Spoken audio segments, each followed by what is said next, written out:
Thank you, Linda. Thank you. Thank you very much, and thank you so much for coming. And as Linda said, it is very encouraging to see that we have so many more people here than we did, I think it was just a little over a year ago when we were here, which means that what we're trying to present, what we're trying to get the American people to understand, what we're trying to get the people of Arizona to understand is happening. And this is very, very difficult because we're trying to break through an administration and a media that refuses to tell this message. I have never seen anything like this, and I've been in public office a good deal of my life and involved in public affairs all my life. I have never seen anything like this. The inability to get this story across. Do you know what Kayla Mueller, who came from Prescott, Arizona, and those faces you see right there, representing the 120,000 members of the MEK that have been slaughtered, and my 343 firefighters who died on September 11,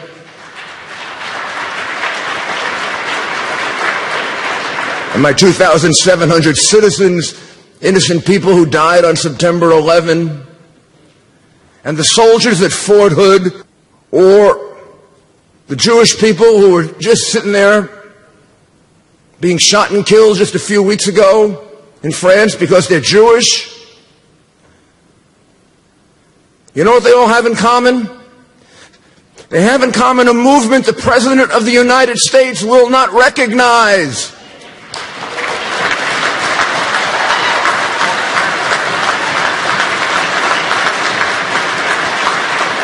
They have been murdered, they have been slaughtered, they have been raped, they have been tortured, they have been beheaded, they have been burned by a movement that the President of the United States will not recognize. What is wrong with him?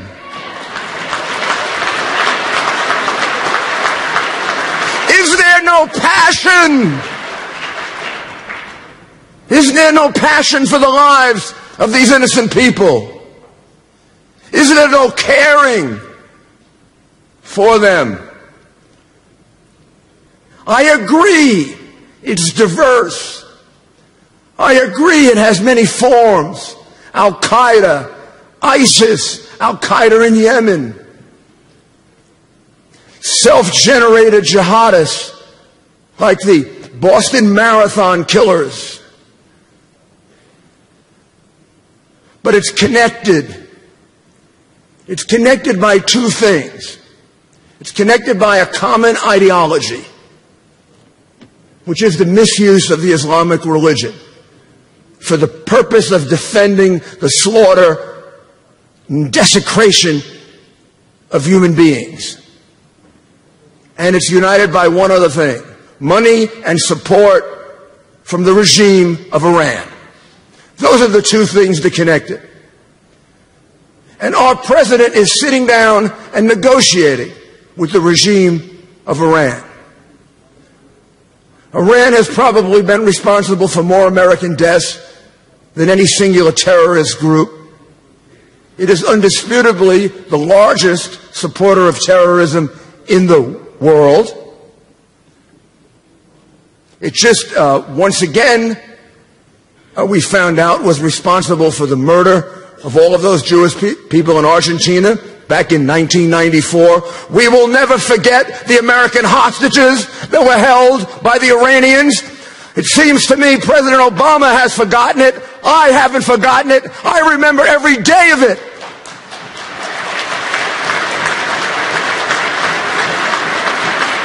And I remember Linda. They were held for months and months and days and days and weeks and weeks.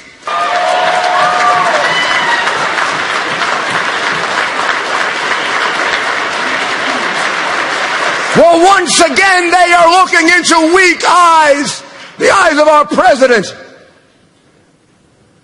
begging for an agreement with Iran at all cost. So let's review the agreement, because this is really what's at stake here. And then one other thing that's so important. Iran it says, the peaceful use of nuclear power. Iran has 300 years of natural gas and oil reserves, and they haven't started fracking or hydraulic drilling yet. They may have 1,000 years of reserves. I'm an expert on energy because that's what my law firm does. Iran does not need a nuclear power plant for power. They got plenty of energy to export to the rest of the world. There is no reason in the world for them to have the peaceful use of nuclear power. Maybe France needs it.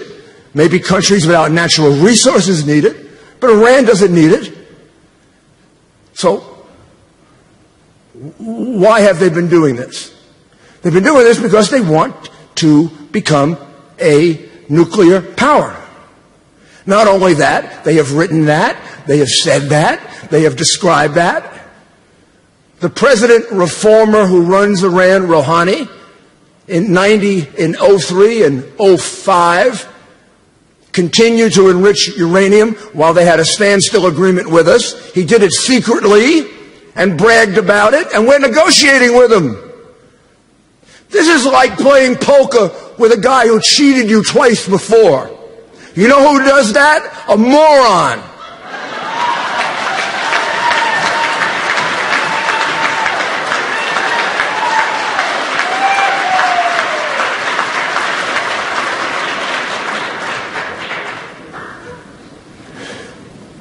An agreement with Iran with regard to nuclear power should be very simple.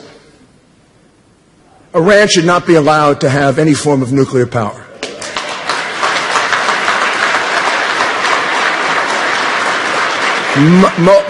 Most of us, maybe not all of us in this room, lived through the Cold War.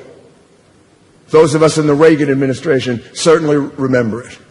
General Shelton fought it, the Cold War, because it wasn't always a Cold War. And the big fear during the Cold War was that a madman would come along and be able to get his finger on the button in the U.S. or in Russia, and all of a sudden we could destroy the world. We saw movies about that. We saw Broadway plays about that. We saw comedies about that. And we read books about that. And we were afraid of that. And it never happened, thank God. These people in Iran, the Ayatollah and the mullahs, have already told us they are insane. They have already described to us in words and deeds the actions of insane people. I didn't say irrational, I said insane. I believe the Ayatollah is truly insane. He lives in a different world than the real world in which we live, which is probably the best definition of insanity you can have. He's like the guy walking around Bellevue Hospital thinking he's George Washington. He's a madman. He's announced that he wants to destroy the state of Israel and has threatened to destroy his country of 6 or 7 million people. It's smaller than New York City. Believe me, when I was mayor of New York, if someone threatened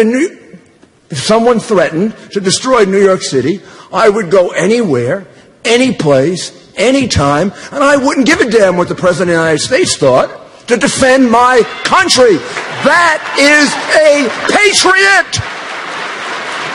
Unlike our president. 12 red lines to Saudi Arabia. 12 red lines. They all turned pink. And the last one turned yellow.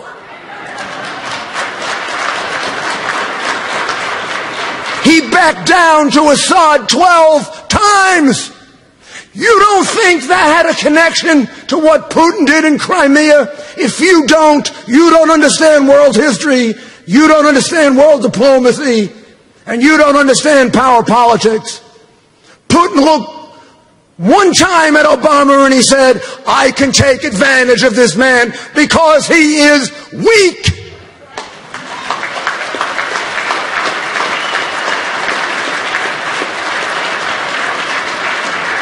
So we are here to appeal to you. We know your senators, particularly Senator McCain, understands this as well or better than I do.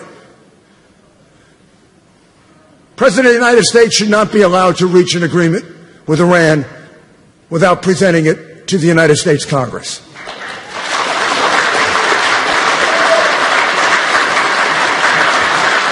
This is not a dictatorship. This is not a country run by one man. This is not a country run by one branch of the government. The Congress of the United States speaks for the people of the United States. This agreement is too important to be imposed on us the way President Obama has ignored the laws in so many other ways and gotten away with it because he has a press who defends him no matter what he does.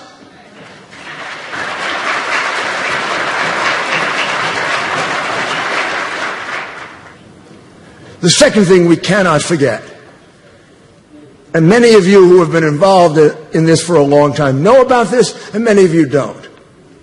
We have almost 3,000 people who are in Iraq right now. They are listening to this. I think they're listening to it live, but they certainly will be listening to it on tape very, very quickly. They are being held hostage there. They're being held hostage in a camp called Liberty. Over 100 of them have been killed in that camp.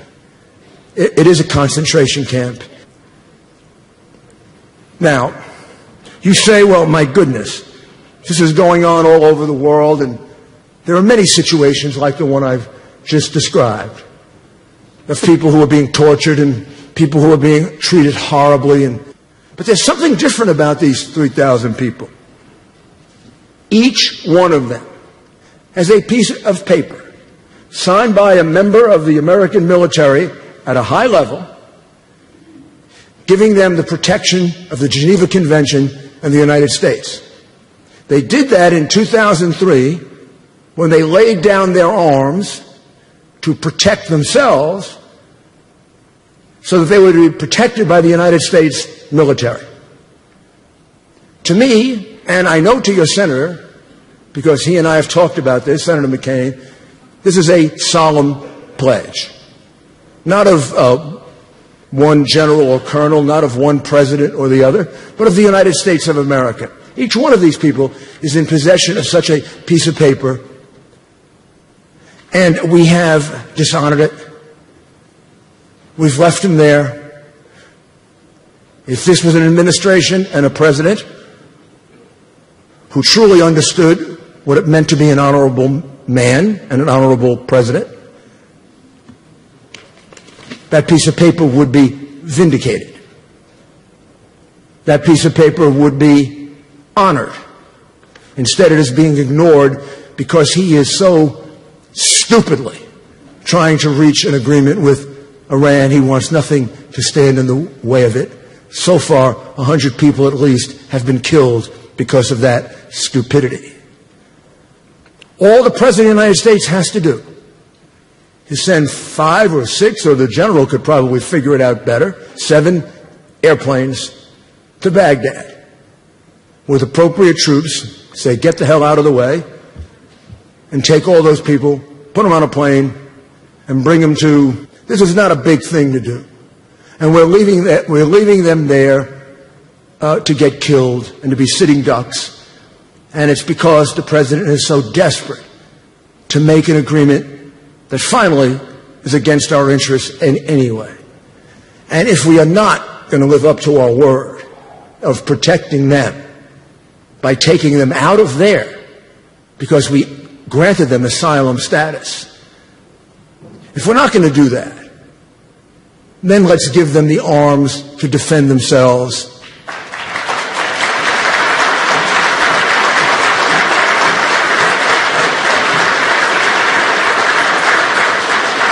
Because they were pretty darn good at it before. And I'm sure they'd be very good at it again. The MEK, the organization we're talking about, answers a question I am asked all the time. Where are the moderate Muslims? Where are the Muslims who stand up against terrorism? Where are the Muslims who are outraged by the fact that there are some Muslims, some, not a majority, not an overwhelming majority, but a fairly large number, supported by a state Iran? Where are those Muslims who condemn that? Well, I'm going to tell you where they are. They're right here. That's the MEK.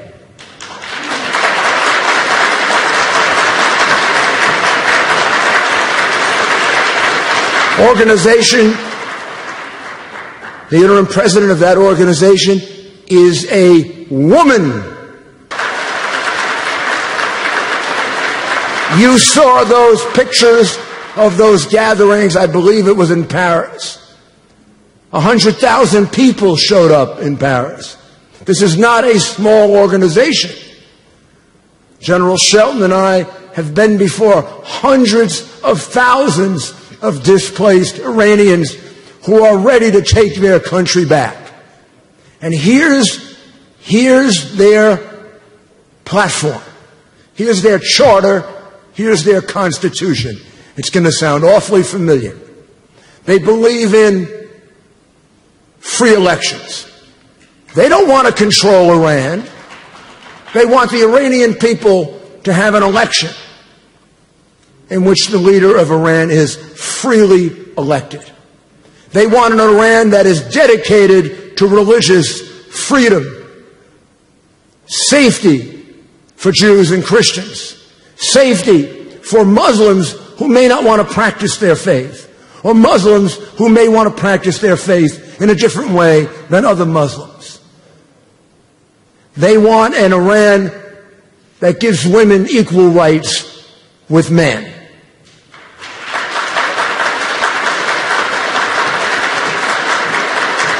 They want an Iran that's built on the rule of law, and they want an Iran that is a non-nuclear Iran. That's the alternative. That's the alternative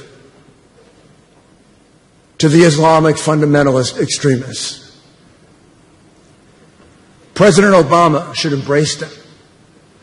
President Obama should save them. He should embrace them. And he should put them up as a model of what is needed in the Islamic world. And instead, what he's doing, in my humble view, is selling us out to Iran. It must be stopped.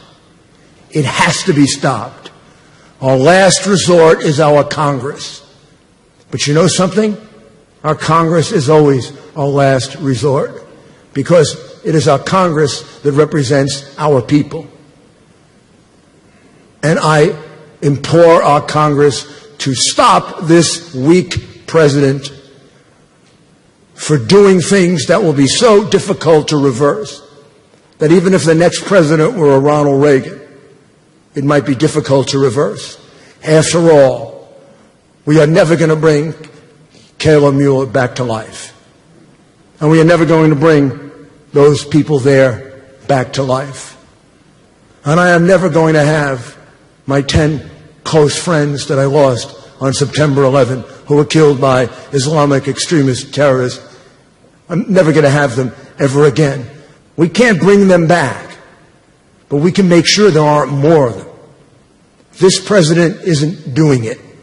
This president is moving us in a much worse and really frightening direction. And Congress must stop it. and the people must stand up and say, no, no, no, we will not sell out to Iran the way Chamberlain sold out to Hitler. No!